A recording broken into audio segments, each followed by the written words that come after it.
नमस्कार। खबर उत्तराखंड में आपका स्वागत है और मैं हूं आपके साथ हिमांशु वास्तव। खबरों में आगे बढ़ने से पहले नजर डाल लेते हैं हेडलाइंस पर। उत्तराखंड में फिर फटा बादल। उत्तरकाशी में उफान पर नाला, घरों दुकानों में घुसा पानी, लोगों ने खाली किए घर। आईआईटी रुड़की के विशेषज्ञों ने पिथौरागढ़, चमोली और उत्तरकाशी में भारी भूस्खलन की आशंका जताई। अंतर्राष्ट्रीय जर्नल में 2 अगस्त के शोध के साथ प्रकाशित हुआ। उत्तर प्रदेश में नई कार्यकारिणी की सूची तैयार। पहली बार संगठन में महिला को सौंपे जा सकते हैं बड़े पद। केदारनाथ और बद्रीधाम की यात्रा बहाल। आज से दोनों धामों के लिए ऑनलाइन पंजीकरण हुआ शुरू। उत्तराखंड में महंगी नहीं होगी बिजली। यूपीसीएल का पुनर्विचार याचिका खारिज। आयोग ने बताया निराधार। देहरादून नगर निगम में पहली बार बायोमेट्रिक हाजिरी सिस्टम लागू। 10 बजे से उपस्थित होना अनिवार्य। आप देख रहे हैं के न्यूज, खबरों का सारथी।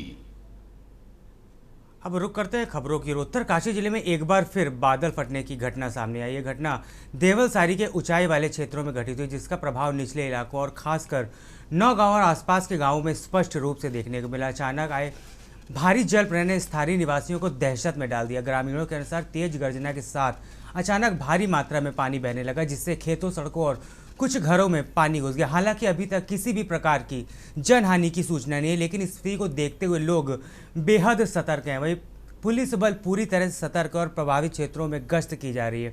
पुलिस लोगों को लगातार जागरूक कर रही है और उन्हें सुरक्षित स्थानों पर जाने की सलाह दे रही है। प्रशासन भी मौके पर एसडीआरएफ, आपदा प्रबंधन की टीमें और स्थानीय प्रशासनिक अधिकारियों को भी तैनात किया गया। किसी भी आपात स्थिति से निपटने के लिए कंट्रोल रूम को सक्रिय कर दिया गया और राहत सामग्री तैयार कर ली गई है। गौरतलब है कि उत्तरकाशी जैसे पर्वतीय जिले में बरसात के मौसम में बादल फटने की घटनाएं आम हो गई, जो न केवल जान माल के लिए खतरा है बल्कि सड़क और संचार व्यवस्था को भी बुरी तरह प्रभावित करती है। प्रशासन ने लोगों से अपील की है कि वह अफवाहों पर ध्यान न देना और किसी भी आपात स्थिति में प्रशासन को सूचित करें। साथ ही पहाड़ी क्षेत्रों में अनावश्यक आवाजाही से बचने की वहां पर लोगों को सलाह दी गई है।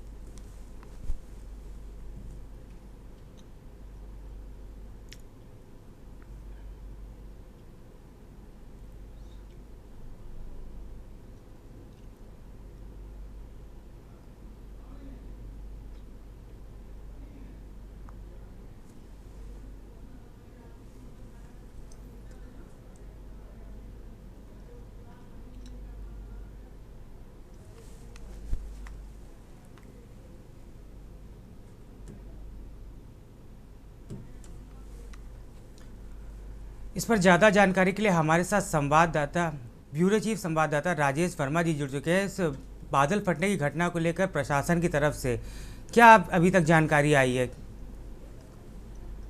बिल्कुल हिमांशु, देखिए लगातार पहाड़ों पर जो बारिश है वो अपना कहर मचाए हुए है और यही वजह है कि उत्तरकाशी में अब तक की अगर मानसून पीरियड की बात करें या अब तक में हुई बारिश की बात करें तो बड़ी त्रासदी जो है एक तरीके से कहा जा सकता है कि उत्तरकाशी जिले में आई है। और आज ये घटना जो है ये नौगांव पड़ता है उत्तरकाशी जिले में, तो वहां पर बादल फटने की ये फटने की वजह से जो है भारी मलबा और ये सैलाब जो है जल का वो देख सकते हैं तस्वीरों में कि इस तरीके से जो है वो सैलाब आया है। और काफी कहा जाए कि जो मार्केट थी वहां पर इसका नुकसान जो है वो देखने को मिला है, लेकिन फिलहाल जो है जान माल की कोई ऐसी घटना नहीं सामने आई है। लेकिन कहीं ना कहीं जो रेस्क्यू टीमें हैं उनको वहां पर मुस्तैद किया गया है ताकि किसी भी तरीके की आपातकालीन स्थिति में जो है प्रशासन जो है वो वहां पर काबू पा पाए। और लेकिन देखिए लगातार हम लोग दिखा रहे हैं कि लगातार मौसम भी जो है करवट बदल रहा है। लगातार मौसम विभाग से भी चेतावनी जो है वो बार बार दी जा रही है। तो ये इस समय ये सतर्क रहने की बेहद आवश्यकता है, क्योंकि आगे भी अभी मौसम से राहत जो है वो फिलहाल मिलती हुई नजर नहीं आ रही है। तो कहीं ना कहीं जो परेशानी है लगातार बारिश की वजह से वो देखने को मिल रही है। इसके साथ साथ देखिए उत्तराखंड की तमाम जो अलकनंदा, भागीरथी के साथ साथ जो सहायक नदियां हैं वो भी अपने उफान पर जो है वो खास तौर पर देखने को मिल रही है। तो फिलहाल अभी ये ताजा तस्वीरें जो है वो उत्तरकाशी के 9 गांव में जो बादल फटने का घटना हुई है उसकी है। हालांकि रेस्क्यू टीमें वहां पर राहत एवं बचाव के लिए तो पहुंच चुकी है और कहीं ना कहीं जो मलेशी है वहां पर उनके भी दबे होने की उनके भी बहने की सूचना इस तरीके की आ रही है। लेकिन फिलहाल अभी ये कहना बड़ा मुश्किल होगा, लेकिन कहीं ना कहीं एक बड़ा नुकसान जो है इस बार फिर उत्तरकाशी जिले में जो देखने को मिल रहा है। शुक्रिया राजेश आपका जानकारी देने के लिए। तबाही का मंजर एक बार फिर आप तस्वीरों में साफ देख सकते हैं, किस तरह से वहाँ पर बादल फटने के बाद हर जगह पानी ही पानी था। अब खबर बता रहे हैं आपको उत्तरकाशी से, जहाँ नौगांव में बरसाती गदेरों में उफान पर है। आपको बता दें बारिश का मलबा दुकानों और होटलों में भी जा घुसा।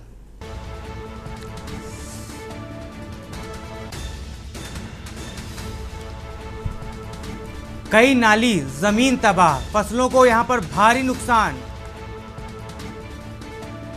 फिलहाल जनहानि की यहां पर कोई सूचना अभी प्रशासन की तरफ से नहीं जारी की गई है।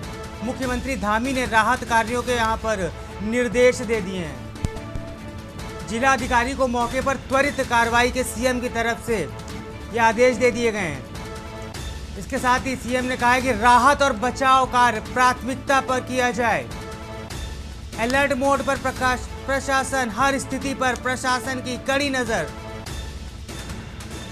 नौगांव में बरसाती गदेरों का उफान देखने को मिला है। बारिश का मलबा दुकानों और होटलों और लोगों के घरों तक जा पहुंचा। कई नाली जमीन तबाह, फसलों को यहां पर भारी नुकसान हुआ है। सड़कें तालाबों में तब्दील हो गई हैं। फिलहाल जनहानि की यहां पर प्रशासन की तरफ से कोई सूचना अभी तक जारी नहीं की गई है। इसके साथ ही मुख्यमंत्री धामी ने तुरंत मामले में संज्ञान लेते हुए राहत बचाव कार्य के निर्देश दे दिए। इसके साथ ही जिला अधिकारी को भी मौके पर सीएम धामी के द्वारा कार्रवाई के आदेश दे दिए। इसके साथ ही सीएम धामी ने कहा है कि राहत और बचाव कार्य वहां पर प्राथमिकता से किए जाएं। साथ ही अलर्ट मोड पर प्रशासन, हर स्थिति पर प्रशासन लगातार नजर बनाए हुए है।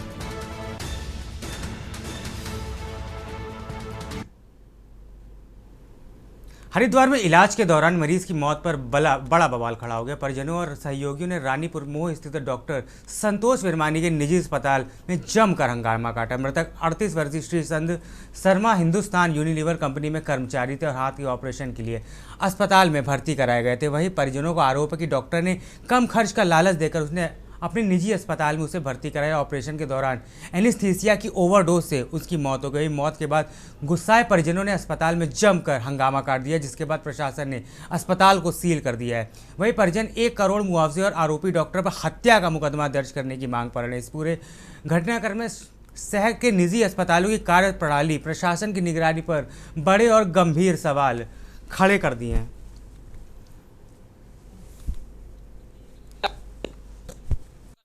मेरे साथ किसी के साथ भी हो सकता है, ठीक, ये तो हर किसी का ही हो जाए। इसलिए सर मुझे आज वो उसके एफआईआर चाहिए, उसका अरेस्ट होना चाहिए, गिरफ्तारी वो होनी चाहिए सर। 300 का मुकदमा, क्योंकि उसने हत्या करी सर, उसने जान बुझी। क्योंकि अगर बंदे को कोई भी दिक्कत होती तो मैं ये बोलता कि वो हो गया, बाकी सर वो मुआवजा भरेगा। क्योंकि जो बच्चे हैं सर वो किसके सारे हुए, 1 करोड़ का मुआवजा होना चाहिए उसका। 3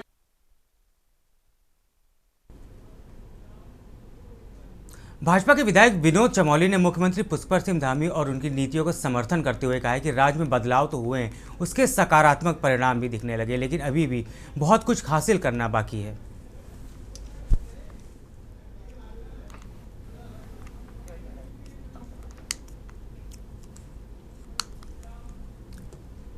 देहरादून से कथियान जा रही उत्तराखंड रोडवेज की बस अचानक हादसे का शिकार हुई। गनीमत ये रही कि हादसे में कोई हताहत नहीं हुआ और चालक की सूझबूझ से 18 यात्रियों की जान बच गई। दरअसल उत्तराखंड रोडवेज की बस सवारियों को लेकर देहरादून से चकराता के कथियान के लिए निकली थी, जो चकराता से पहले जंगलात बैरियर के पास पहाड़ी से लाए गए मलबे को बचाने के चक्कर में बस का पिछला हिस्सा फिसलकर खाई की ओर चला गया, जिसके चलते बस चालक ने सूझबूझ का पर्चा देते हुए अनियंत्रित हुई बस को बमुश्किल काबू किया, जिससे बस में बैठे करीब 18 लोग बाल बचे। वहीं दूसरी ओर खाई से अटकी बस को जेसीबी की मदद से बाहर निकालकर आगे रवाना किया गया।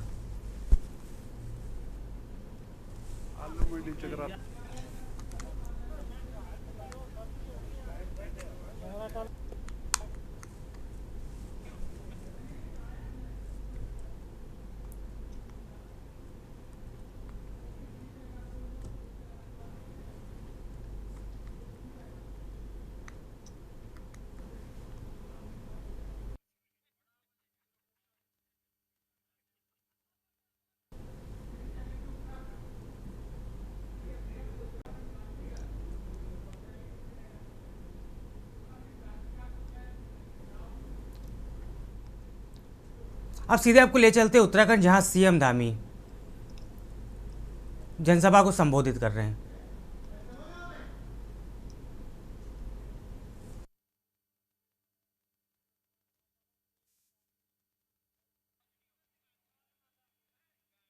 एसएसपी श्री अजय सिंह जी, मुख्य विकास अधिकारी श्री अभिनव शाह जी एवं सभी हमारे अधिकारीगण, सभी स्वयं सहायता समूह से आई हुई हमारी सभी बहनें, यहाँ पर उपस्थित हमारे सभी बड़े बुजुर्ग, माताएं, बहनें, सभी मेरे नौजवान साथियों, उपस्थित हमारे मीडिया के सभी मित्र, मैं सबसे पहले तो आप सभी का आज के इस कार्यक्रम में उपस्थित होने पर आप सभी महानुभावों का हृदय से स्वागत करता हूं, आप सबका अभिनंदन करता हूं और आप सबको शुभकामनाएं देता हूं कि हम सब लोगों के लिए बड़े हर्ष का विषय है कि आज हम जहां एक और देहरादून में ऐतिहासिक घंटाघर के रूपांतर कार्यों का, जिसका परिवर्तित स्वरूप आप सबके सामने आ रहा है, इसका लोकार्पण कर रहे हैं।